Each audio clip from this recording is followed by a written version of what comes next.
સારો થયો ગુજરાતી ફિલ્મની સ્ટારકાસ્ટ ટીમ અબ તકની મુલાકાતે આવી પહોંચી હતી। ત્યારે અબ તક સાથેની વાતચીતમાં જણાવ્યું હતું કે મૂવી એક પ્રેમ ઉપર આધારિત છે।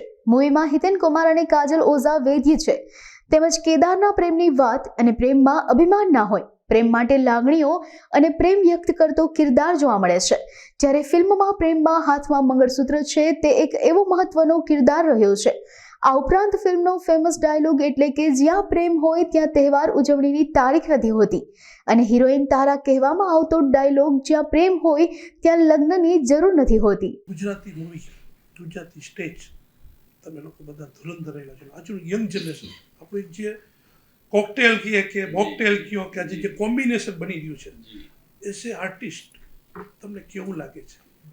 મને આનંદ એટલા માટે થશે સતીશભાઈ, કારણ કે આ સપનું તો મેં શરૂ કર્યું આજથી 29 વર્ષ પહેલાં। મુંબઈથી એકમાત્ર ગાંડો માણસ હતો જે માસ કમ્યુનિકેશન ઝેવિયર્સમાંથી કરીને લોકો જ્યારે મુંબઈ જતા કેરિયર બનાવે ત્યારે મુંબઈ છોડીને આપણા ગુજરાતમાં આવે તો આપણી ભાષાની સિનેમા માટે, અને મારું આ દિવસ સુધીનું માત્ર લક્ષ્ય ગુજરાતી સિનેમા જ રહેવું છે, મુંબઈમાં હોવા છતાં। મારી એ તે વખતની ઈચ્છા હતી કે નવું જનરેશન જોડાય, નવા યુથ આપણી સાથે જોડાય, ને આજે મારાથી વધારે ખુશ કોઈ નથી, કારણ કે કેટલા બધા નવા ડિરેક્ટર્સ આજની ટેકનોલોજીની સાથે, કેટલા બધા નવા રાઇટર્સ, કેટલા બધા નવા કલાકારો આજે જોડાઈ રહ્યા છે અને એક નવી કક્ષાની ટેકનોલોજીની સાથે નવા વર્ગ સુધી પહોંચી રહ્યા છે। ઉપેન્દ્રભાઈથી લઈને 2010 સુધીના મારા તબક્કામાં અમે મોટા ભાગે સ્મોલ ટાઉન્સની સિનેમા કરી। એ અમારી મજબૂરી હતી, કારણ કે એ વખતે અમારી પાસે નવું યુથ નહોતું જે શહેરને સમજીને શહેરની વાતો કરે। એ યુથ જ્યારથી આવી ગયો ત્યારે હું એકમાત્ર નસીબદાર માણસ છું જે ત્યાંથી અહીંયા માઇગ્રેટ થઈ શક્યો છું। બે જનરેશન વચ્ચે તમને હા, એટલે એ જ ઇન્ડસ્ટ્રી અને આ ઇન્ડસ્ટ્રીની વચ્ચે ઈશ્વરે મને એટલી સરસ તક આપી છે કે એ આજના યુથની સાથે પણ હું કનેક્ટ થઈ શકું છું અને એ સમયના યુથ સાથે। તો મારાથી વધારે આનંદ કોઈને નહીં હોય। જે પરેશ અને જે લોકોને હું તે વખતે આવ્યો ત્યારે એમને મજાક લાગતી હતી કે હિતેન શું ગાંડ પણ કરે છે, એ જ પરેશ પણ અહીંયા આવીને ગુજરાતી ફિલ્મ કરે કે સિદ્ધાર્થ પણ અહીંયા કરે, એ તો મારું સપનું હતું। સો મારું તો સપનું પૂરું થઈ રહ્યું છે। આ લોકો જેવા યુવા કલાકારો આટલા પ્રેમથી અને આટલી ગંભીરતાથી ગુજરાતી સિનેમા સાથે જોડાય, એ જ સપનું તો જોયું હતું। I am very happy Satishbhai at this moment. ભાઈ, ગુજરાતી મૂવીનો સમય તમે પેલો પણ છે, આજે બજેટથી કોઈ ઇસ્યુ નથી। એક સમય એવો હતો કે ઘણી બધી લિમિટેશન્સ હતી અને એ લિમિટેશન્સ વત્તા જજુમ હતું। આજે ગુજરાતી મૂવીનું જે સ્પેસ જે શરૂ થયો છે, લોકોને એ થઈ ગયું છે ને ગુજરાતી મૂવીમાં ખૂબ દમ આવી ગયું છે। એની મેં ખાસ કરીને સ્ક્રિપ્ટ, સ્ટોરી અને એની સાથેનું છે એની પાછળ જે ટેકનોલોજીની યુઝ કરીને જે પ્રેઝન્ટેશન્સ આવે। સતીશભાઈ, આમાં મારો મત જુદો છે।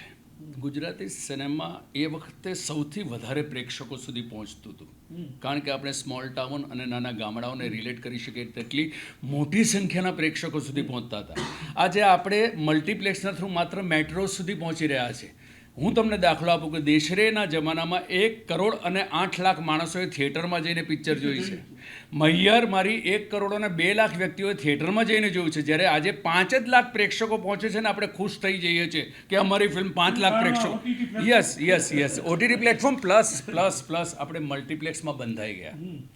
કોઈ પણ રાજ્યમાં, સાઉથમાં પણ જાઓ તો જનતા થિયેટર નામનો કન્સેપ્ટ છે, જેના માટે હું વર્ષોથી લડી રહ્યો છું કે આપણે સિંગલ થિયેટર નહીં બચાવ્યા। સામાન્ય માણસ માટે સિનેમા જોવાનો આનંદ જે છે, એમની 30 રૂપિયાની 40 રૂપિયાની ટિકિટમાં એમના માહોલમાં જે સિનેમા જોવાની છે, જેમાં લાઈનો લાગતી, જેમાં પણ બ્લેક બોલાતા, એ જમાનો આપણે મલ્ટીપ્લેક્સના કારણે કિલ કર્યો અને કોઈના ફાયદાનો નથી, માત્ર મલ્ટીપ્લેક્સ ઓનરના માટેનો જ છે। નથી નિર્માતાને ફાયદો, નથી પ્રેક્ષકને ફાયદો। તકલીફ અહીંયા છે। હા, પોઝિટિવ સમાચાર એ છે કે મારું આખું યુથ આ નવા સિનેમા તરફ વળ્યું છે અને ધીમે ધીમે હવે એ લોકો સમજી રહ્યા છે કે એમની ટેલેન્ટની સાથે આપણે હવે ફરી પાછા સ્મોલ ટાઉનની વાર્તાઓ તરફ જઈશું ને તો આપણે અદ્ભુત સિનેમા લાવી શકીશું। કારણ કે રાજકોટ હોય કે અમદાવાદ એટલા પૂરતી સીમિત આપણે વાર્તાઓ ના કરીએ અને આપણે ધાંગધ્રાને આજના જ સમસ્યાઓ સાથે ધાંગધ્રાની વાત મૂકીએ કે ગોંડલની વાત મૂકીએ કે સ્મોલ ટાઉન્સની, તો દૃષ્ટિકોણ બદલાઈ જશે। એ બધા કેરેક્ટર સાથે આજનું ટેલેન્ટ કનેક્ટ થશે। તો જે જમાનો આપણો ઇકોનોમિકલી, જો બોક્સ ઓફિસ જ પરિમાણ હોય તો બોક્સ ઓફિસ તો આપણે એ વખતે અદ્ભુત પરિણામ મેળવ્યું હતું। આજે આપણે એના 10% 15% પર છીએ। લોકો ભલે કહેતા હોય સોશિયલ મીડિયામાં બહુ મહાન થઈ ગયું, નથી થયું। પ્રેક્ષકોની સંખ્યાની દ્રષ્ટિએ હું જ્યારે આર્ગ્યુમેન્ટ કરું છું કે મારા હિસાબે તો હજુ 95 લાખ પ્રેક્ષકોને થિયેટરમાં લાવવાના બાકી છે। સાહેબ આપણી શરૂઆત છે. શરૂઆત એટલા માટે સારામાં સારી છે સતીશભાઈ કે મારું આખું યુથ આજે ગુજરાતી સિનેમા સાથે જોડાવા માટે તૈયાર છે અને એટલે મને બહુ આમ થનગનાટ છે, ઉમંગ છે આજે બી કે નહીં, we are on the right path. એક ગુજરાતી લોકો, ખાસ કરીને ગુજરાતી કલ્ચર, ગુજરાતી લોકો સોશિયલી પહેલેથી જ કંઈક અલગ એડવાન્સ હતા સમયથી. આજે ક્યાંક મૂવીમાં એ વધારે સારી આપણને જે તે યંગ જનરેશન સાથેનું એક એજના પણ લોકો જોડાયેલી છે, સહજતાથી જે મૂવી આપણને જે એક ક્વોલિટી આવી રહી છે, અર્બન મૂવી આપણે એને શબ્દ કદાચ કહીએ ના હોય, આ તમને કોમ્બિનેશન કેવું લાગે છે? અને ખાસ કરીને તમારી આ મૂવીમાં આ કોમ્બિનેશન કેવું? લોકોની ક્યુરિયોસિટી છે કે હિતેન કુમાર, કાજલ ઓઝા, ભાઈ આ બધું ભેગું થયું છે તો આ કોમ્બિનેશન તો કંઈક અલગ જ હશે. બહુ ઇન્ટરેસ્ટિંગ સવાલ છે સતીશભાઈ, અને એ બી રાજકોટના આંગણે આ ચર્ચા થાય એટલે કેટલી મજાની વાત છે. સમયની સાથે છે ને જનરેશન બદલાય, જનરેશન બદલાય એટલે આજુબાજુનું વાતાવરણ બદલાય. આપણે વર્ષોથી કહેતા હોય કે cinema is a reflection of a society. સમાજ જે છે એનું રિફ્લેક્શન સોસાયટી છે. મારો સમાજ બદલાયો છે, મારી સોસાયટી બદલાય, આજનું યુથ બદલાયું છે, આજના યુવાનોની વિચારસરણી બદલાઈ છે, તો એ જ પ્રકારના પાત્રો તમને સિનેમાના પડદા પર મળશે. હવે મારા ઉપરની પેઢીમાં એટલું બધું રૂઢિચુસ્ત વાતાવરણ હોય ને કે એકબીજાની સાથે પેઢીઓ ખુલીને વાત ના કરી શકે. જ્યારે આજનો સમય એ છે કે રીવા એના બાપાની સાથે વાત કરી શકે, વ્યોમા એના ફેમિલીમાં જે રીતે વાત કરે એ જ પ્રકારના કેરેક્ટર્સ આપણી આજુબાજુમાં છે, તો એ જ પ્રકારની વાર્તાઓ આપણે રિફ્લેક્ટ કરતા થઈશું. કાજલ અને મારા જેવાનું આની સાથે ભળવું એટલા માટે સહજ છે કારણ કે અમારી શરૂઆત 30-40 વર્ષ પહેલાં આ ક્રાંતિની સાથે થઈ હતી. કાજલની પણ શરૂઆત થિયેટરની અંદર અમારી આ જીત સાથે, મારી પણ શરૂઆત, અને આજે જ્યારે સિનેમાના માધ્યમથી અમે લોકો આવી રહ્યા છે ત્યારે જે સમાજમાં ચાલી રહ્યું છે એ જ વાતાવરણ આપણને જુદું દેખાઈ રહ્યું છે સિનેમાના પડદે. એટલે એ આજની સિનેમા લાગે છે. આજે પણ જો આપણે ભૂતકાળની મહાન મહાન વાતોને માનીને માત્ર ગોલ્ડન એરાની જો લોકકથા જ કર્યા કરત તો સિનેમા તરફ કોઈ ના જોત. બદલાતા સમયની સાથે બદલાતી સિનેમા પણ લાવવી જરૂરી છે, જે આજની સિનેમા પર આપણે પહોંચ્યા. લોકોની ક્યુરિયોસિટી છે કે આ મૂવીમાં હિતેન કુમાર અને ખાસ કરીને આખી ટીમ જે બની છે તો કઈ વસ્તુ એવી છે કે જેને થિયેટર સુધી ન જાય, કે 95 લાખ જે તમે કહો છો એ 95 લાખને કેમ આપણે એને એ મિસ ન કરે? ખાસ તો ક્યાંક એ લોકો મિસ કરી ગયા છે આ વસ્તુ. એકચ્યુઅલી આટલા બધા સૌરાષ્ટ્ર અને ગુજરાતના ઇન્ટિરિયરના વ્યક્તિઓનો જે ઉમળકો આજે પણ છે ને સતીશભાઈ, એ જ વસ્તુ મેં ગઈકાલે પણ મીડિયામાં બોલ્યો કે તમારો રામલો એક જુદા સ્વરૂપે પાછો આવ્યો છે. રામ શાના માટે પોપ્યુલર હતો? એની પ્રેમ, એની ઇમોશન્સ, એની લાગણીની કથાઓ માટે. વચ્ચેના એક તબક્કામાં આપણે માત્ર એક યુથની તરફ ગયા છે, કોલેજ કેમ્પસની વાતો અને જે એવા શબ્દોની સાથે વાતો જે તમારા ઘરમાં નથી. સિટીઝની અંદર અમુક એરિયામાં એક લિંગો વપરાય જે બાપાની સામે ના બોલાય, એ તમે બહાર નથી સ્વીકાર્યા તો તમારા ઘરમાં તમારા બાપા સામે એ વાત નહીં થાય. રાઈટ છે? એટલે લોકોને એક તબક્કે બહુ ગમ્યું અને પછી ન ગમવા માંડ્યું અને એમાં ઓડિયન્સ ઓછું થતું ગયું. આજે આ સિનેમા લઈને આવ્યો છે એમાં હું માત્ર ને માત્ર પ્રેમની વાત લઈને આવ્યો છું, અને માત્ર મારી ઉંમરના પ્રેમની વાત નથી. મારી સાથે આ ઉંમરનો પ્રેમ છે, મારી સાથે આ ઉંમરનો પ્રેમ છે, મારી સાથે આ ઉંમરનો પ્રેમ છે. 4 પેઢીઓના પ્રેમની વાત લઈને આવ્યો છું કે ફેમિલી હોય તો કેવું હોય. પ્રેમ એટલે શું? જવાબદારી અને રિસ્પોન્સિબિલિટી અને રિસ્પેક્ટ એકબીજાની સાથે શું હોઈ શકે? રાઈટ છે? એટલે એમ કહી શકાય કે સૂરજ બરજાતા જે પ્રકારની સામાજિક, જે હું મૈયરમાં લઈ આવ્યો હતો, મૈયર વખતે હું સૂરજ બરજાતાને અમારી એકબીજાની સાથે કંપની જોડાઈ હતી, જેની પછી વિવાહ એ લોકોએ કરી. વિવાહ એ આપણું મૈયરનું જ વર્ઝન છે, રિવર્સ વર્ઝન છે. આજનો તબક્કો તમને કહું કે હિન્દી સિનેમામાં જે માહોલ તમારો દેખાઈ રહ્યો છે એના કરતાં પ્યોર માહોલ તમને અહીંયા દેખાશે, જે તમે તમારા પરિવાર સાથે હસતા રમતા જોઈ શકશો, એક પણ ઉપદેશ વગર. અને રહી વાત તારો થયાની, જે હું આ માંડણી કરી રહ્યો છું, પછી મારા આ યંગ જનરેશન્સ અને મારા ડિરેક્ટર્સ તમારી સાથે વાત કરશે કે લાઈફ આપણે શરૂ કરીએ ને પ્રભુ, એક વ્યક્તિ તમને ગમી જાય અને પ્રેમમાં પડી જાઓ અને એને મેળવી લો, ત્યાર પછી એને સુખી કરવા માટે જે તમે દોડવાની શરૂઆત કરો છો ને, તમે 1 દાયકો, 2 દાયકા, 3 દાયકા માત્ર એને બધું આપવા માટે દોડ્યા કરો છો. અને એક તબક્કે તમને ખબર પડે છે કે જેના માટે આપણે દોડવાનું શરૂ કર્યું એની સાથે ટુકડો જીવાયો છે કેટલો. એક મોસમ ચૂકી જવાય છે. અને એ 58મા વર્ષે જ્યારે તમને રિયલાઇઝ થાય કે આની સાથે આ ટુકડો જીવવાનો તો રહી ગયો, હવે અમારી પાસે 10 વર્ષ 15 વર્ષ છે, તો ચૂકાઈ ગયેલી મોસમ ફરી પાછી જીવી શકાય ખરી? આ વિષયને લઈને 4 યુથ એટલે વ્યોમા, નાંદી અને સનીનું જે કેરેક્ટર છે, એવા 2 યુથ છે કે જે લોકોએ બધી જ વ્યાખ્યા હમણાં સુધી કમિટમેન્ટની હોય ને એ તોડવાના પ્રયત્ન છે. કઈ રીતે એ એમના મોઢે તમે સાંભળશો તો 100%. હા, એમના મોઢે એ કયો કેરેક્ટર કરે છે ને આ કેરેક્ટર જ્યાં આ એના હાથમાં મંગળસૂત્ર ને એને ફરે. નોર્મલી સ્ત્રી હાથમાં મંગળસૂત્ર કે બોયફ્રેન્ડની પાછળ કે મેરે સે શાદી કરો ના, મેરે સે શાદી કરો ના. અહીંયા આજનો મારો આ સની એની પ્રેમિકા જે છે બંને પ્રોફેશનલી જરાય ઉછાચડા નથી, એટલા જ મેચ્યોર, બંને પ્રોફેશનલી મેડિકલ પ્રેક્ટિશનર છે. અને પેલો એને વારામાં કે વિલ યુ ગેટ મેરી, અને પેલી કે જારે જામાં હું લગ્નમાં માનતી જ નથી. એ આજનો સમય, આજનું યુથ મારું, એની સામે મારું એનાથી નાનું યુથ છે, એના વિશે વાત કરશે. ના ઓવર ટુ આ મારો ક્રિએટર રાઇટર મારી ત્યાં છે. નાવ ball is in your court. આવા ધુરંધર કલાકારો, સ્વાભાવિક છે કે મેદાન તો આપણે ન છોડાય, ભલે કલાકારો ગમે ભાઈ સક્ષમ, એમાં જ આપણી સાચી ટેલેન્ટ નિખાર કરવાની કંઈક આવે. આ મૂવીમાં તમારી પાસે આવા બે ધુરંધર કલાકારો વચ્ચે યંગસ્ટરોને કામ કરવાનું મળ્યું. તમને કેવું લાગ્યું આ મૂવીમાં? એટલે વિરાટ કોહલી સચિન તેંડુલકરને રમતા જે જોઈને ઉછર્યો હતો ને એ રીતે હું એમને પરફોર્મ કરતા જોઈને ઉછર્યો છું. અને હવે એમની સાથે એ ક્રીઝ શેર કરવાનો વારો આવ્યો છે, સ્ક્રીન શેર કરવાનો વારો આવ્યો છે. તો સેન્ચુરી તો હું પણ મારીને જ જઈશ. એટલે તમે આ ફિલ્મ જોઈને જ્યારે નીકળશો ને તો ત્યારે તમે દરેકે દરેક પાત્રના પ્રેમમાં હશો. બરાબર છે. કોઈએ લેશ માત્ર પોતાના એફર્ટ્સમાં કમી નથી રાખી. બધાના પાત્રો એટલા જ હાર્દ સાથે ભજવ્યા છે. અને એટલે હું એમને જો મારા આઈડલ માનતો હોઉં તો એ પણ એમ કહે છે કે ભાઈ તે આજે ડબિંગ કર્યું છે ને બોસ. એટલે મને અડધી રાત્રે એમને ફોન કર્યો છે મારું ડબિંગ સાંભળીને કે આ તે કેવી રીતે કર્યું, આ કયો અપ્રોચ હતો તારો આ કેરેક્ટર માટેનો. એટલે એ ભાવના જે છે ને એ બંને બહુ તરફથી મજા છે. પડી ને સતીશભાઈ. આ યુથનો પ્રેમ આપણી સિનેમા સાથે જે રીતે કનેક્ટ થયો છે કે વ્યોમાં ક્યાં કેનેડામાં જન્મી, ત્યાં ઉછરી, ત્યાંથી પાછી મુંબઈ આવે, પછી ગુજરાત આવે ને મારા ને તમારા કરતાં વધારે તળપદું બોલી શકે છે રે, લિંગોઝમાં બોલી શકે છે દરેક પંથકનું, અને એને ગુજરાતી સિનેમા માટે અનુરાગ થાય. કેટલી મજાની વાત છે. રહેવાનું તો છે એના ફાધર થિયેટર રંગમંચ સાથે સંકળાયેલા ઘરમાં એક વાતાવરણ હોય ને પછી આપણા કથાના આપણા રંગો સુધી પહોંચે. આ લોકોનો જે વણાટ છે આપણી સાથેનો હમણાં, that is more interesting. Yes, ખાસ મારે પૂછવાનું મન થાય કે તમારા હાથમાં મંગળસૂત્ર પહેરાવ્યું, તમને કેવું ફીલ થયું? કારણ કે લોકોને પણ થાય કે હું એક બોય થઈ અને મંગળસૂત્ર પહેરવું પડ્યું, એ એક લોકોને ક્યુરિયોસિટી જાગી છે કે આ કેવા સંજોગોમાં તો મંગળસૂત્ર પહેર્યું, શા માટે મંગળસૂત્ર પહેરવું પડ્યું, કોણે પહેરાવી દીધું મંગળસૂત્ર તમને? ખૂબ જ આનંદદાયક સંજોગોમાં આ મંગળસૂત્ર મેં હાથમાં ધારણ કર્યું છે.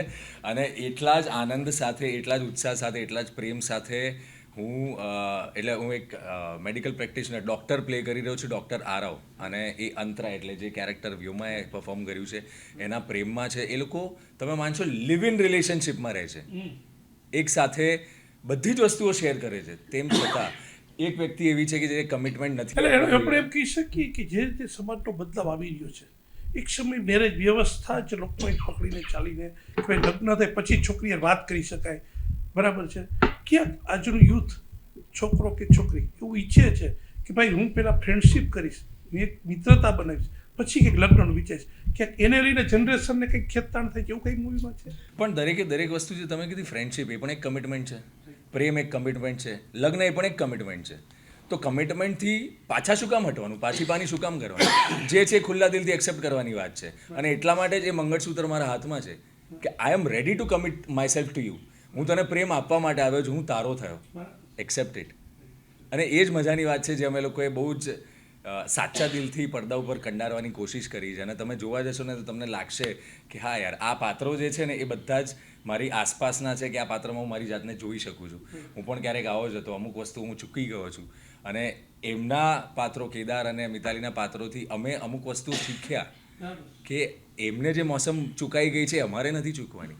દરેકે દરેક દિવસ, દરેકે દરેક મોમેન્ટ માણવાની છે. અને કાજલબેને બહુ સુંદર રીતે લખ્યું છે. અને એમાંની એક મારો સરસ મજાનો ડાયલોગ છે, હું તમારી સાથે શેર કરું કે જ્યાં પ્રેમ હોય ને ત્યાં તહેવાર ઉજવવા માટે તારીખની જરૂર ના પડે. અને આ પેઢીની વાત છે ને સતીશભાઈ, એટલી બધી મજાની પેઢી છે ને કે એ દંભમાં માનતી જ નથી. આપણા જમાનામાં એમ થતું કે એક વખત આપણે પ્રેમ નામનો એક અહેસાસ કે ભ્રમ થઈ ગયો ને પછી આખી જિંદગી એનો ભાર ઉચકતો છે, ન ફાવે ને તો બી આ મારું હળવું હવે આ સહન કર. આજની પેઢી એમ છે અચાનક જ કે મને ગમે છે ને ત્યાં સુધી આખી વસ્તુમાં હવે આના કરતાં બેટર આપણે મિત્રો છીએ. રાઈટ, એટલું નિખાલસ પેઢી છે. અને આપણે કદાચ એમને હમારે જમાને મેં તો ऐसा था આમ કરીને આપણે એ લોકો નીચા પાડે, નો આ પેઢી મારા હિસાબે સૌથી વધારે પારદર્શક પેઢી છે. મને તારી સાથે ફાવશે તો જીવીશ, નહીં ફાવે તો યાર પહેલેથી ચોખવટ કરી નાખીશ યાર. ખોટે એકબીજાના વજનો ઉપાડીને 3 દાયકા શું કામ જીવી લે. આજની પેઢી એટલું એક મેં ખાસ એલર્ટ થઈ ગયેલી છે કે ખોટા બંધન અને બંધનના પછી કે બંધિયાર પાણી પછી બેડ સ્મેલ આપે અને પછી વાતાવરણ બધું ગંદુ કરે. આજની પેઢી અમારે કદાચ જેને જે કેવું કહે પણ વાતાવરણ ગંદુ નથી થતું. આ એક પેઢીનો એક ડિફરન્સ આજના સમયમાં ક્યાંક મેરેજ વ્યવસ્થાને એને ચેલેન્જ કરવું આ બધું ક્યાંક એને ટચ કરે છે. સો તમે જે પહેલાં સવાલ પૂછ્યો ને હમણાં થોડી વાર પહેલાં કે આમાં ખેંચમતાણી છે, આ છે ના, ખેંચમતાણી નથી. આમાં ખાલી પર્સ્પેક્ટિવ જે નજરિયો છે તમારો અમુક વસ્તુ જોવાનો એ કેવી રીતે સમય સાથે બદલાઈ શકે, તમારા તમારી આજુબાજુના વાતાવરણના લીધે બદલાઈ શકે.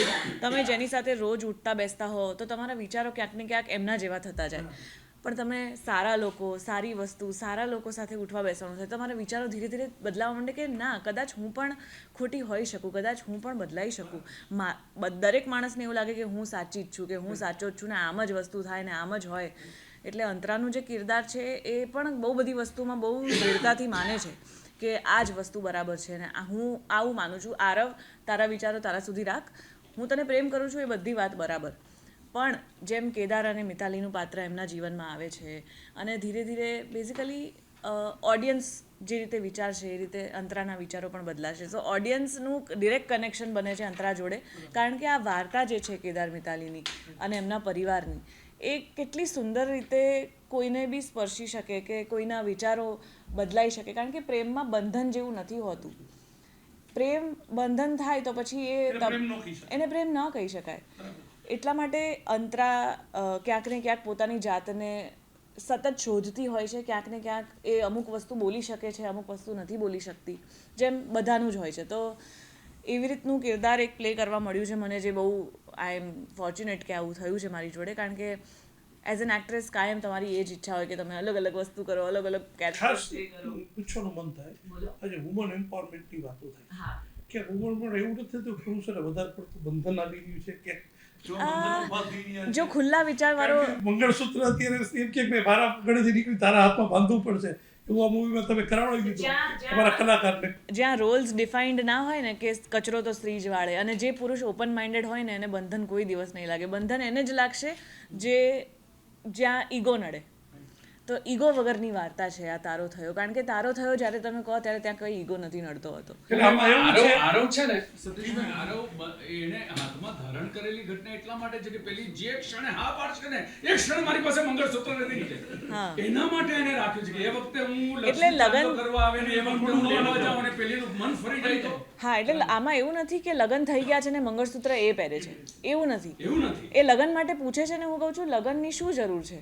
આપણે જોડે છીએ, હું તારી જોડે છું, મેં તને કીધું છે કે હું તને પ્રેમ કરું છું, તો પછી તારે એક સર્ટિફિકેટ કે એક વિધિ કરીને શું બદલાઈ જવાનું છે? આપણે તો આવા જ રહેવાના છીએ, કશું કંઈ બદલાવા નથી. ઘર એ રહેવાનું છે, હું એ રહેવાની છે, તું એ રહેવાનો છે, તો પછી લગન કેમ?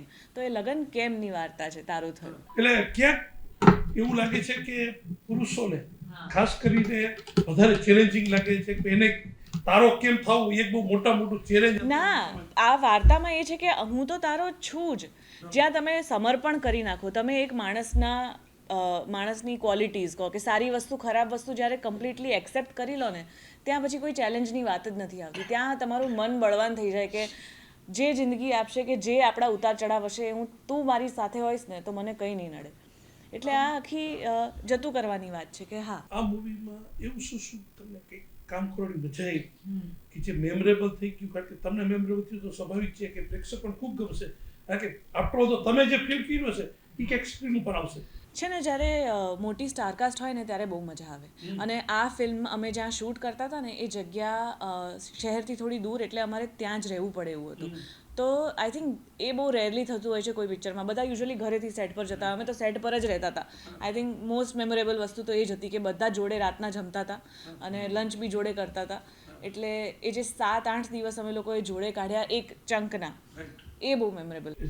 ડિરેક્ટર કે છેલ્લે બધો મૂવીનો ભાગ કે ડાયરેક્ટરને ખબર પડ્યો હોય છે હાઉ યુ ફીલ આ મૂવી કરવા માટેનું એક તમને જ્યારે તમને પ્રપોઝલ આવ્યું તમે જ્યારે પ્રિપેર્ડ થયા અને આ બધાને ભેગા થયા અને આખું આ થયું આ કેવું છે તમારા માટે?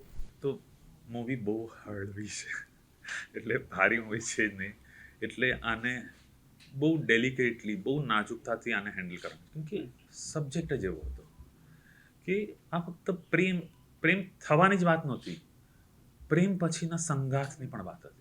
નોર્મલી શું કે પ્રેમ થઈ ગયો પછી શું, એનું હોતું જ નથી, પણ આ સંઘાતની વાત છે, એટલે પ્રેમની સાથે સંઘાત કેવી રીતે રહે એની વાત છે. તો ત્યાં ઇમોશન વધારે જોડાય, એ ઇમોશન કરેક્ટ લાગવા જોઈએ, એ દરેકે દરેક કેરેક્ટર સાચા લાગવા જોઈએ.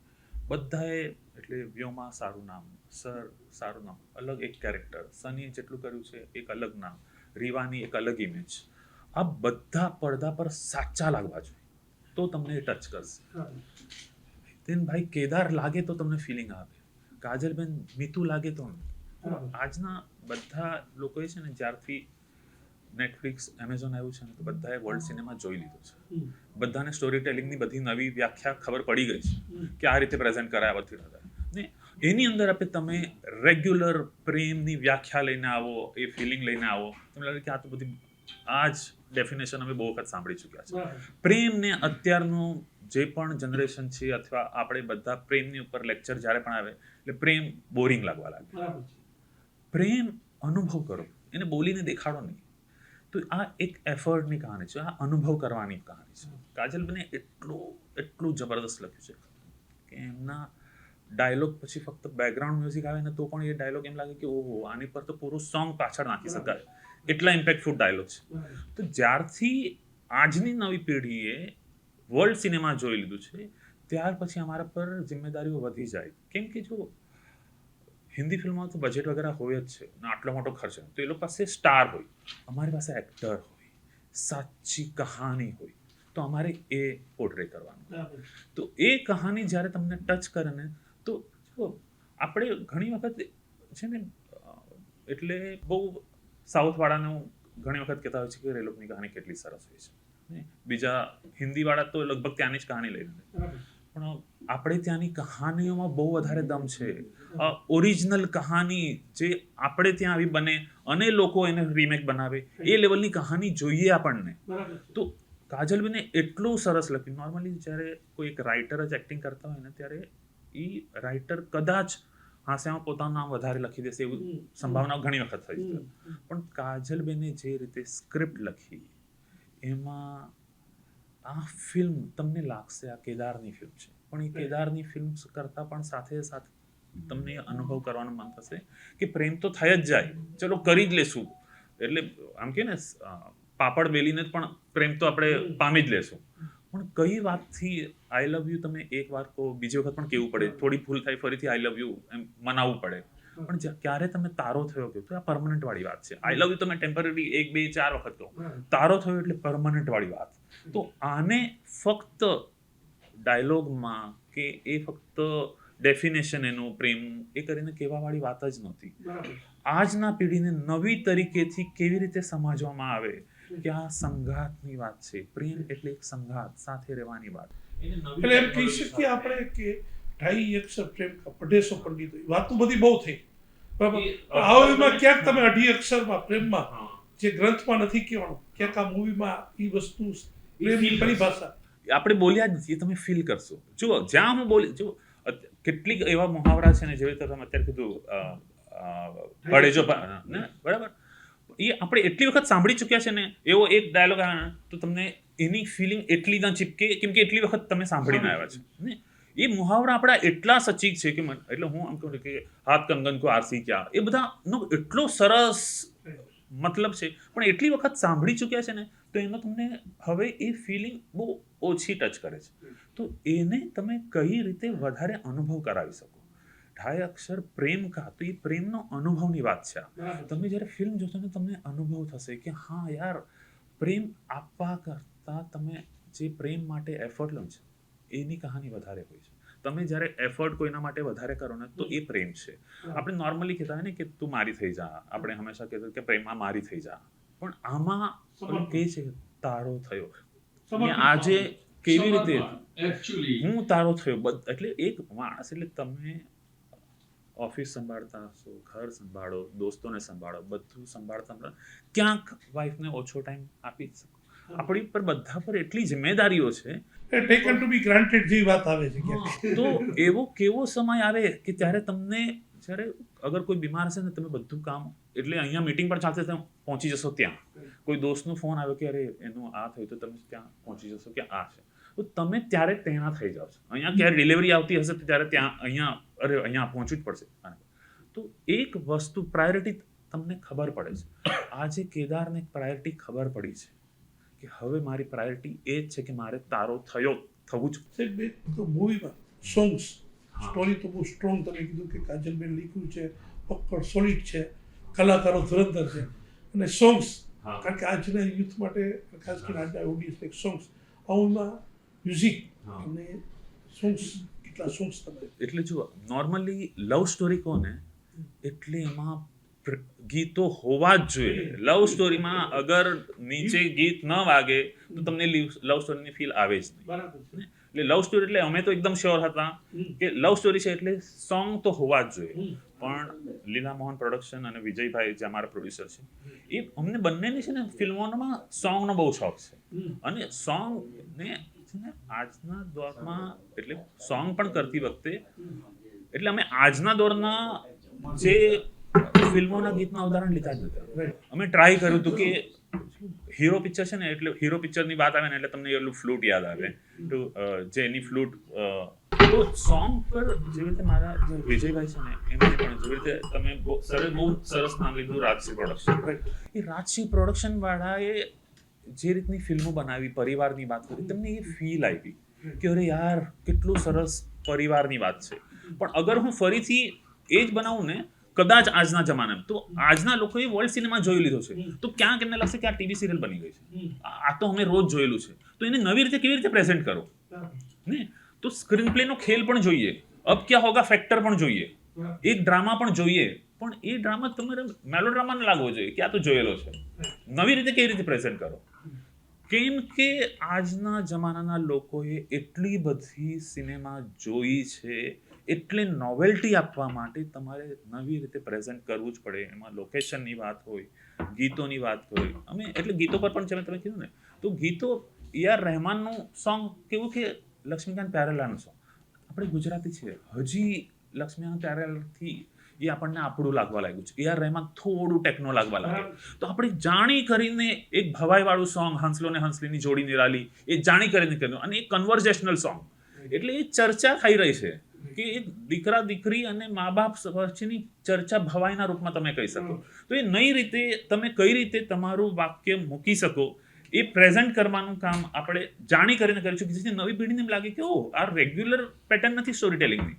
જો ડાયરેક્ટર એટલે ફક્ત શોર્ટ નહીં સ્ટોરી ટેલિંગ શું એટલે આ એટલે ઓલા દિવસે પણ મેં કીધું હતું આ લોકોને કે એક લાઈન છે આ લોકોની તમે ટીઝર અથવા ટ્રેલરમાં જોયું હશે. સની વ્યોમા કહે છે કે આ લગન છે, આ કહે છે આ જ લગન છે.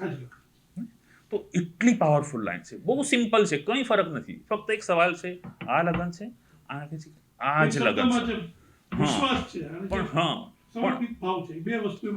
પણ અમે જાણી કરીને એ શોર્ટ જ બેકથી લીધો. કોઈ એમાં મેલોડ્રામા મ્યુઝિક એ સાથે કર્યું નહીં. એ જાણું છું એ બાય ધ વે લાગવું જ જોઈએ કે આ એટલી નોર્મલ વાત છે કે આ લગન છે, હા આ જ લગન છે. આટલી પ્રેમાળ તરીકેથી બોલવામાં આવે તો જ એ પહોંચશે. અગર એને તમે ડ્રામેટાઇઝ કરશો તો એમ લાગશે કે આ રેગ્યુલર તરીકેથી તમને થોપવામાં આવેલી વાત છે. અમે ફિલ્મની અંદર કોઈ એવી વાત થોપી જ નથી, અનુભવ કરાવડાવી છે કે તમે આ ફીલ કરો. ઝરણાની જેમ પાણી વહેતું જતું હોય એવી રીતે મૂવી અલગ રીતે જઈ જાય છે. આજની એટલે અમે શું કર્યું છે કે ઘણી વખત ફિલ્મ જોતી વખતે એક સવાલ ઉભા થાય કે શું સવાલ સિસ્ટમની ખિલાફ આ બધું. અમે જાણી કરીને એઝ અ પ્રોડક્શન હાઉસ ચાહતા હતા કે દરેક ફિલ્મ જ્યારે પણ બનાવશું એક ટેક અવે હોવું જોઈએ. સવાલની સાથે તમારે જવાબ આપવો જોઈએ. એ તમારું અધિકાર એટલે તમારી જિમ્મેદારી છે. આપણે મીડિયા એથિક્સની પણ વાત જેવી રીતે કરતા હોય કે આપણી જિમ્મેદારી છે યાર. તો આપણે ફિલ્મ મેકિંગ કરતા હોય ત્યારે એક એથિક્સ આપણા થવા જોઈએ કે આપણે સવાલ શા માટે ફક્ત ઊભો કરવો છે. તમારી પાસે જવાબ નથી કે તો સવાલ શા માટે ઊભો કરવાનો. એટલે સવાલની સાથે એટલે દરેક ફિલ્મ જોતી વખતે તમે એક વિચાર લઈને બહાર નીકળો. તમે મુન્નાભાઈ MBBS પણ જોવો તો ત્યારે અને લગેરો મુન્નાભાઈ તો તમે એક વિચાર સાથે બહાર જાઓ કે યાર શું વાત છે, એક વિચાર લઈને. તો આ ફિલ્મની અંદર પણ એક વિચાર છે જે તમે બહાર લઈને નીકળશો. તમારા પાર્ટનરની સાથે જ્યારે આ ફિલ્મ પૂરી થશે તો તમને થશે કે ના માર હું આ કદાચ થોડો ચૂકી ગયો, એ તમને ફિલિંગ આપશે. એક તમને પણ એક સારું એક કહેવાય ને કે ઓપોર્ચ્યુનિટી કયો કે એક પ્રેઝન્ટ કરવાની તમારી વાત એમાં ક્યાંક મૂકો. કેવું લાગ્યું તમને આ બધાએ વિચાર? કારણ કે બધાએ સ્ટોરી એવી, ડિરેક્શન એવું છે, આટલું બધું યંગસ્ટરો, સિનિયર લોકો, બરાબર, જેમ ભાઈએ કીધું ભાઈ તેંડુલકરની સાથે મને પણ એમથી ખોલીને હું પણ એક સેન્ચુરી મારી આવું. તો કેવું તમને આ મૂવીમાં કામ કરવાનું? મને બહુ બધું શીખવા મળ્યું, ખાસ કરીને હિતેન સર જેવા ધુરંધર કલાકાર હોય. કાજલ આંટી તો જો કે મારા મતલબ એક એઝ અ ફેમિલી જ છે, કારણ કે હું એમને મતલબ એ પણ એવું કહે છે કે એમના ખોળામાં મોટી થઈ છું. તો એમની જોડે પણ આ વખતે મેં એક અલગ પ્રકારનો નાતો જોડાયો, કો એક્ટરનો નાતો જોડાયો. બાકી મારે એક અલગ નાતો હતો એમની જોડે એમ. અને હિતેન સર બી એમની જોડે એટલો બધો અનુભવ છે આટલા વર્ષોનો, કે એમની એટલી વાર્તાઓ બધી ઇન્ટરેસ્ટિંગ હોય કે એમના અનુભવો વિશે જ્યારે એ વાત કરતા સેટ પર તો બહુ જ મતલબ ઘણું બધું શીખવા મળતું એનામાંથી. અને અત્યારે પણ મને મળે એવું શું છે બરાબર હા. કે જે તમારો રોલ કંઈક દમદાર બનાવી દીધો આ બધાની વચ્ચે? પણ હું એક કહું, મારા પર્સનલ લેવલ પર મારા માટે આ મૂવીમાં શું નવું છે, હું હિતેન કુમાર અને કાજલ ઓઝા વૈદ્યને પહેલી વાર સાથે જોવાની છું. તો એ મને લાગે છે એ પ્રેક્ષકો એટલે મને પોઈન્ટ ઓફ ઇન્ટરેસ્ટ એ હતો જ્યારે સ્ક્રિપ્ટ સંભળાવી ત્યારે. અમને પણ ક્યુરિયોસિટી થઈ છે કે કાજલબેન હોમ અમે ખૂબ બધું સાંભળ્યા છે, પણ કાજલ Yes. જે રીતે ટીઝર જોયું અને જે બતાવ્યું એટલે બાગબાનને ક્યાંક પાછળ રાખી દેવું પણ ક્યાંક સીન દેખાણા બને ના કે ક્યાંક આપણને જણાય ક્યાંક ઈ લેવલનું એક. એટલે હું એ ફિલ્મનું જાણી જોઈને નામ નથી લેતો, પણ જોનર એ કહી શકાય કે એ ઉંમરે તમે મા, બાપ, કાકા, કાકી, ફોઈ, ફુવા, સસરા આ બધા ક્લેવરોમાં બંધનમાં આવી જતા હો છો. એ સમયે તમારી અંદરનો પુરુષ કે તમારી અંદરની સ્ત્રીની જ લાગણીની વાત જે માત્ર એક ફિલ્મની અંદર પોર્ટ્રે થઈ છે આપણે ત્યાં, ગુજરાતીમાં ક્યારેય નથી થઈ. કે 55 થી 60 વર્ષની વચ્ચે બે વ્યક્તિઓની વચ્ચે 24 વર્ષનો રોમાંસ તમને દેખાય પડદા પર, અને એ પણ આદરની સાથે, ગરિમાની સાથે, કોઈ પણ ઉછાચલાપણા વગર કે કોઈ પણ વેવલાપણા વગર. ઘરમાં કોઈ પણ એક માહોલ વડીલનું જે હોય ને એ જોઈને બાળક અને એના પછીની પેઢી બધું શીખતી હોય છે.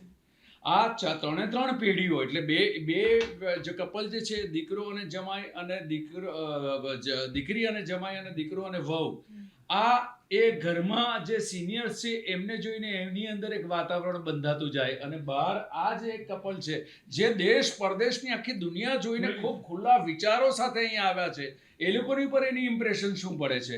નમસ્કાર, હું રીવા રાજ અને આજે અમે આવ્યા છે અબ તકમાં અમારા ફિલ્મ તારો થયો ની વાત કરવા.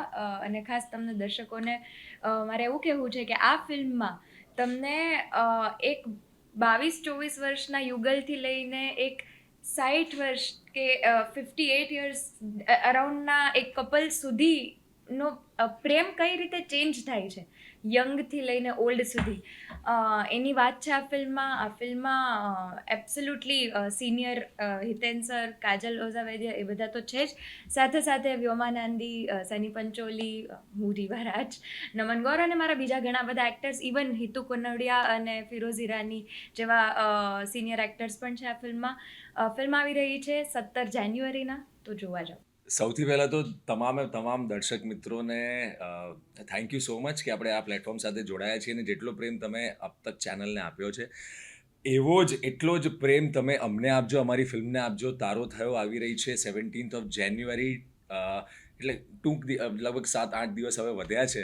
અને અમે તમારા સુધી આ વાત એટલા માટે લઈને આવ્યા છીએ કે આ દરેક વ્યક્તિની વાત છે. આ સ્ત્રી પુરુષ આ જે પણ એટલે પ્રેમ જે છે ને એ કોઈ બંધનમાં નથી હોતો, એ દરેક વ્યક્તિને સ્પર્શે અને એના જીવનમાં સતત બનેલો રહેતો હોય છે.